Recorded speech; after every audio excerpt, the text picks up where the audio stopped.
guys, it's 7 o'clock, so we're going to get started. And just feel free throughout the presentation to post any questions you have in the chat, and I'll read them and try to get to them at the end.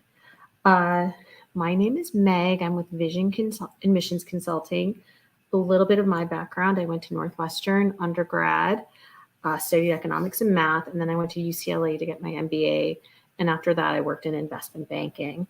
While I was at UCLA, I was an application reader for the business school. That was a volunteer basis, but it was a lot of fun work. And then as an alumni at Northwestern, I was on the alumni admissions committee in the Bay Area.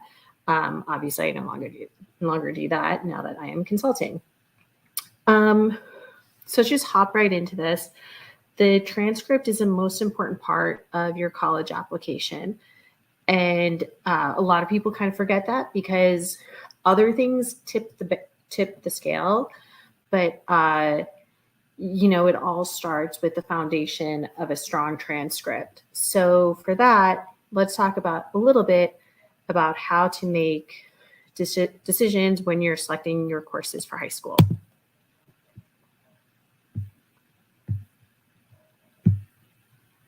And before we get started, just some things to keep in mind. These guidelines are specifically for the most elite schools.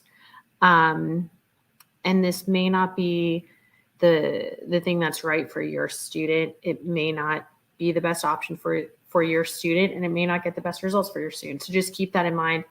Each person is an individual. And, these things can be very anxiety provoking.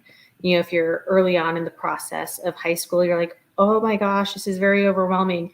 And if you're midway through, you're going to feel like you made a mistake somewhere along the line.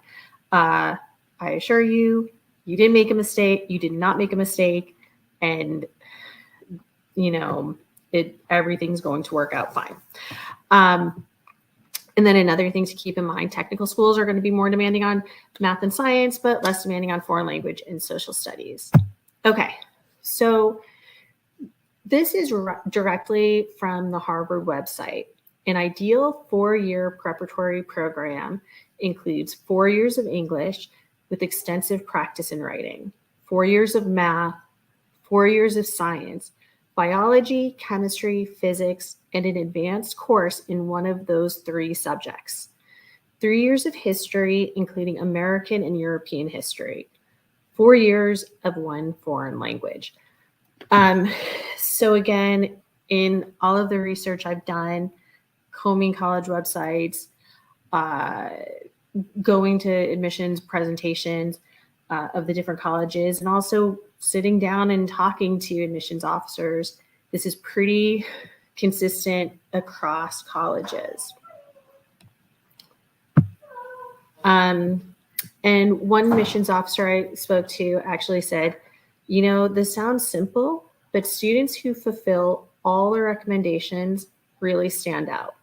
So again, that goes back to other things like extracurriculars. A really good essay might tip the scales in your favor, but it's all built on a solid foundation of a strong transcript. So given that, what are colleges looking for in your transcript? What makes a strong transcript? Ultimately, all colleges are looking for students with a strong foundation, not specialists. You show your specialization and your interests in extracurricular activities and in elective courses, but your transcript, it's all about foundational knowledge. So first and foremost, colleges are looking for rigor. Colleges want to see that you have challenged yourself to the best of your ability, given what's available to you in the 5 core subject areas. Number 2, they want to see commitment to the 5 core subject areas. We're going to go on the next slide what those 5 core subject areas are. And number 3, performance. That's your GPA. They want to see that you did well in the classes that you took. So again, to reiterate, rigor in the 5 core subjects, They want to see the 5 core subjects every year, and they want to, see how you performed in those subjects. Okay, what are the 5 core subject areas? To demonstrate rigor, students should take classes in these areas to their highest abilities, regardless of interest. Really, your interest is going to come into play in the electives you choose to take and the extracurriculars you choose to do. But your education, your foundational education, has to be in these core areas. That's what colleges are looking for.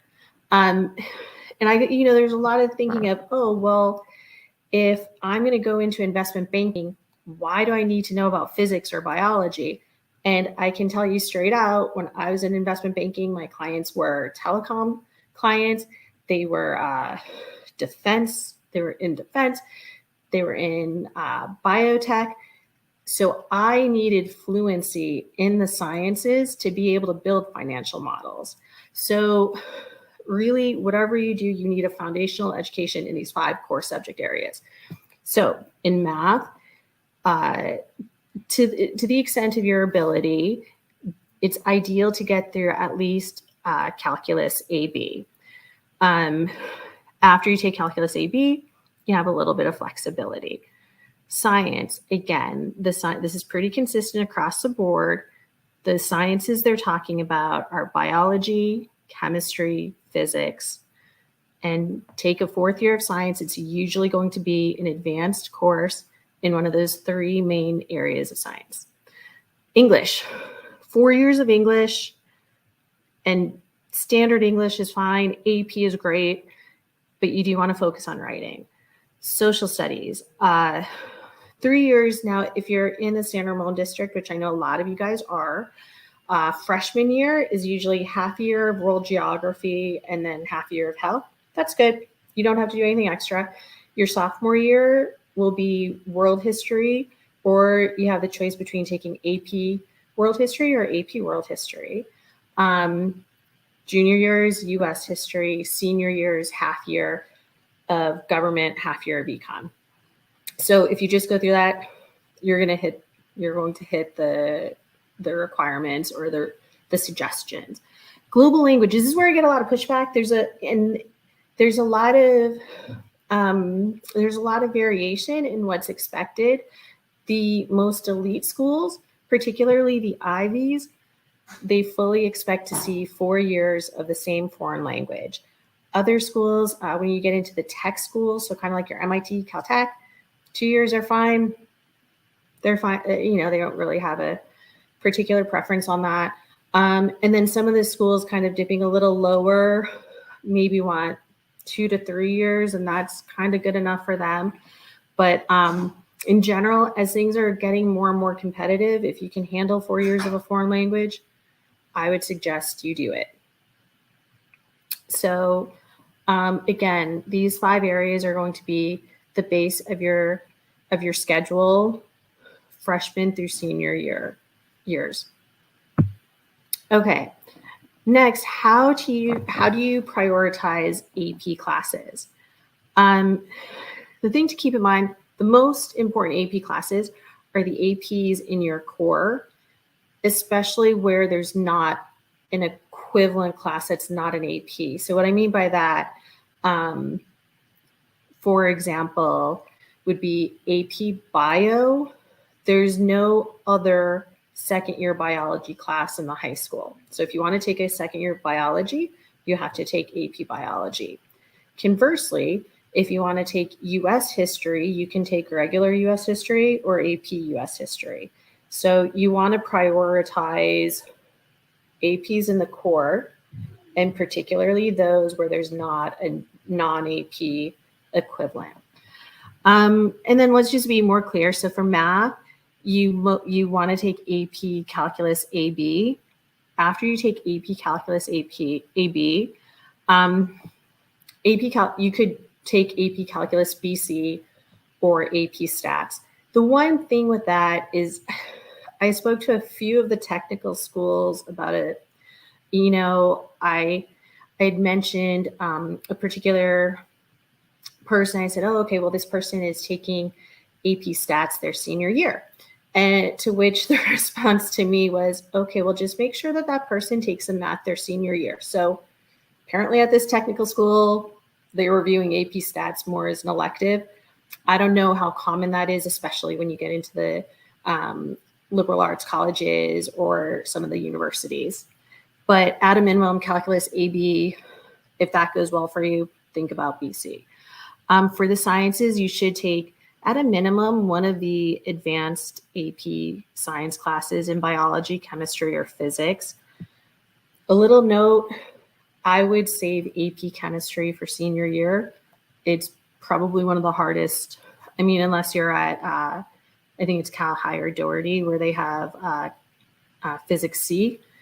Physics C and AP chemistry is probably the hardest AP science. So save that for senior year.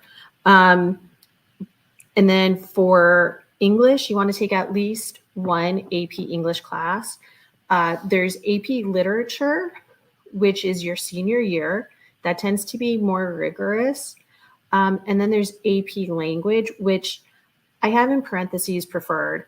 Based on the different admissions officers I've talked to, what I've read online, on particular websites, there's a focus on writing, particularly both at Harvard and your other liberal arts colleges and universities, but also your technical schools want to see, even if you're a very technical kid, they want to see that you have strong writing capabilities. So for that, I would lean more heavily towards AP Language and Composition. And then for your social studies, choose at least one. As I said before, there's AP World and AP Euro your sophomore year. Choose one of those. The Ivies tend to like to see European history. Some of the more elite universities really want to see European history. The test tends to be a little bit more rigorous. Historically, the class has been a little bit tougher, but from what I've heard recently, AP World seems to be equally as tough and seems to have an equally as rigorous workload. AP US History is, if you're to choose one AP history class, it's probably the best to take, the most rigorous.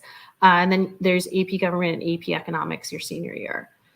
For your foreign language, that's one of those things of don't stress about it. Just take the same foreign language all 4 years.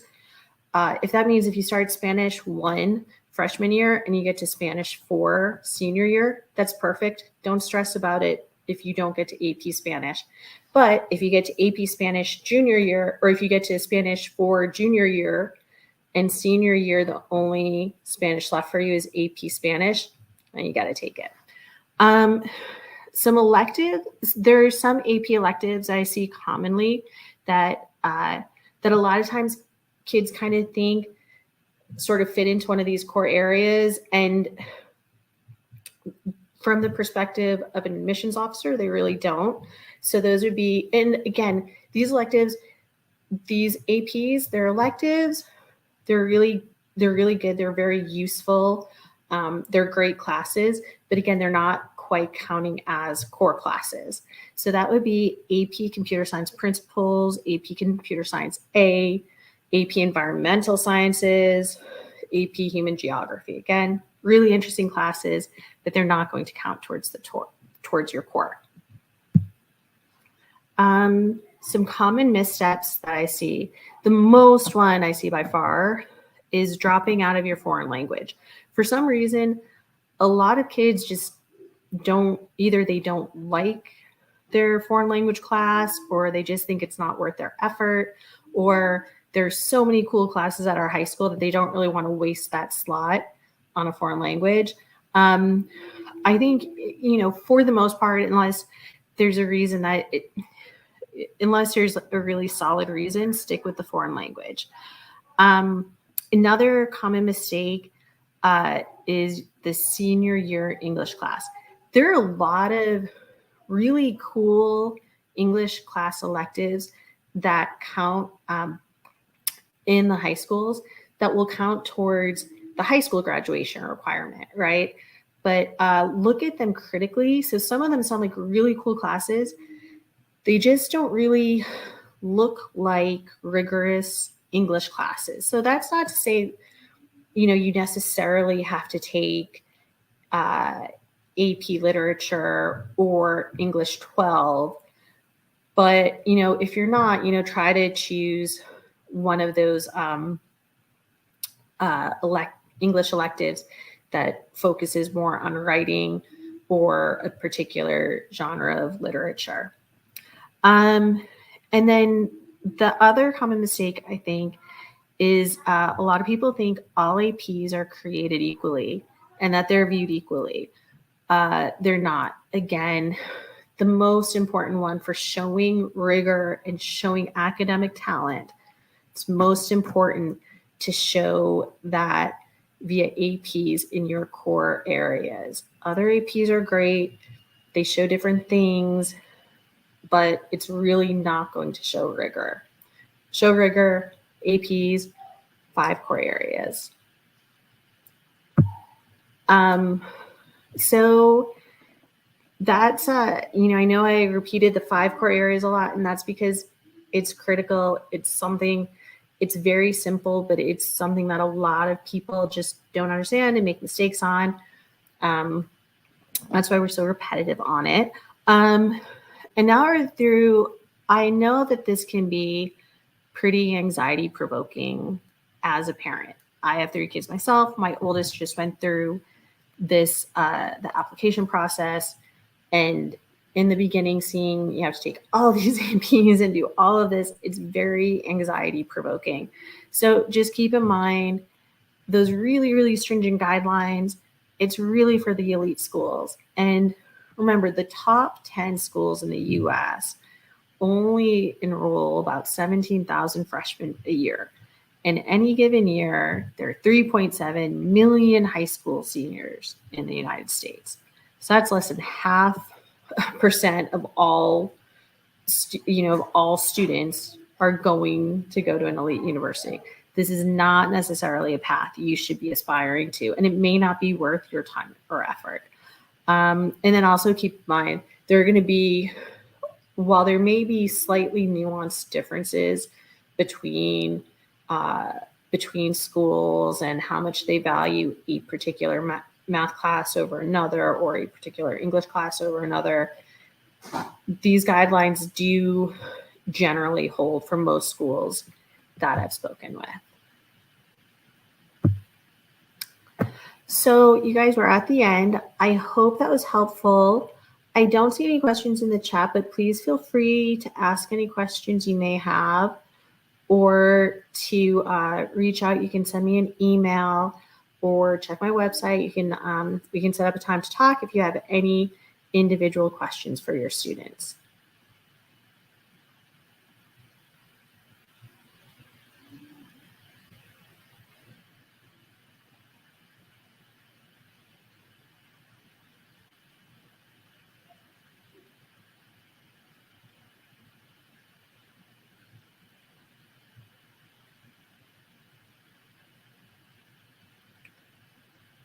Okay.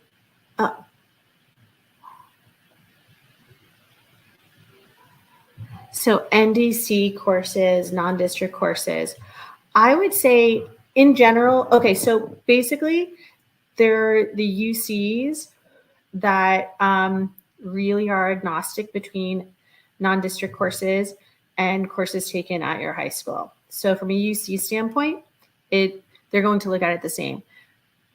For the private schools, they are going to, if they see a lot of non-district courses, it's going to raise a question. There's more perceived rigor in taking courses at your home school. So that's why in general, I think non-district courses are best used to sort of, if you need to accelerate or something like that, to or if there's something that's not offered at the school, that's more of a specialty class, an elective type class. But for your core classes, for the most part, try to take them at your own home high school. Oh, Algebra 2 versus Accelerated Algebra 2 freshman year. Okay.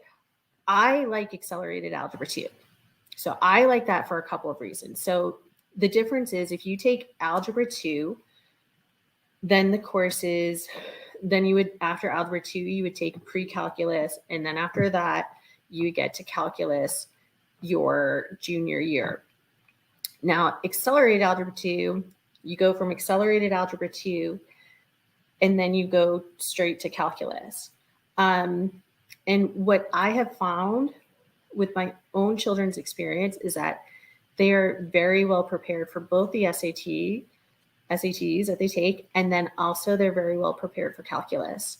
They didn't seem to have any problems with calculus. The other thing is, from talking to a lot of people, honors pre-calculus is a very difficult class. And what happens is the kids who take it, they tend to get beat up. It's a really hard class. And then they lose a lot of their confidence in math and they don't want to take calculus. So I don't know. I like accelerated algebra 2. The other option that I see a lot of people doing, I don't like this option, but I've seen it done, is a lot of people will take algebra 2 the summer before 9th grade and then take honors pre-calculus in 9th grade. Honors pre-calculus is a weighted class. It will increase your GPA. I actually have a blog post about GPA gaming. I don't think that that's necessarily a successful strategy. I don't like to rush through math classes. I like math classes to go through the entire year because, again, I think math is very foundational, and I don't think you should be rushing through it. So to answer your question, I personally prefer algebra 2, accelerated algebra 2, but it will depend on the student and if you think that your kid can handle it and how good they are at math. But yeah, I like accelerated algebra 2. So by what grade should students know what field they're interested in? So in terms of studying for high school, I hope that the thing that comes across from these slides is that really you need to have a solid foundation in all areas. There's a misconception that if you're going to go into science, you don't need to know, you don't need to be as strong in your English or social sciences. And if you're going to go into social sciences, you don't need to be as strong in science. So I think in high school, especially if you are looking at elite schools, you have to be an elite student. And being an elite student doesn't mean just being a math whiz.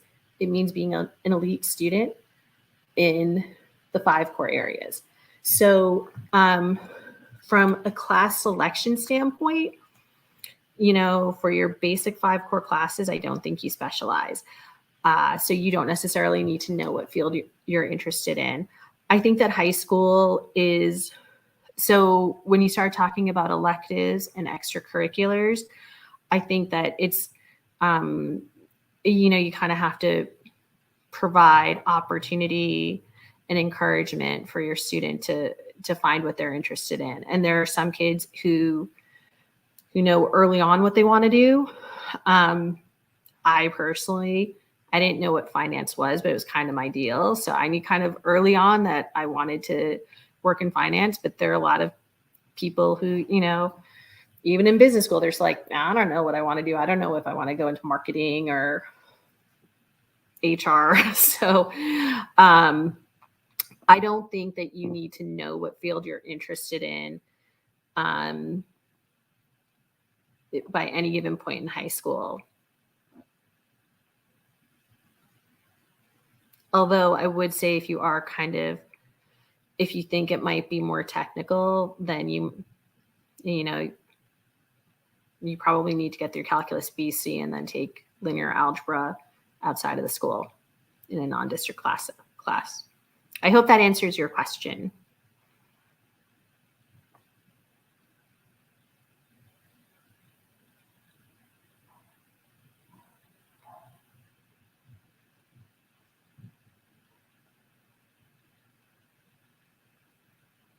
All right. So I don't see any more questions. I am going to post this on my website. And again, feel free to reach out, email me if you have any other questions or if you want to set up a time to talk about anything at all about the high school planning process and the college planning process. Good night, guys.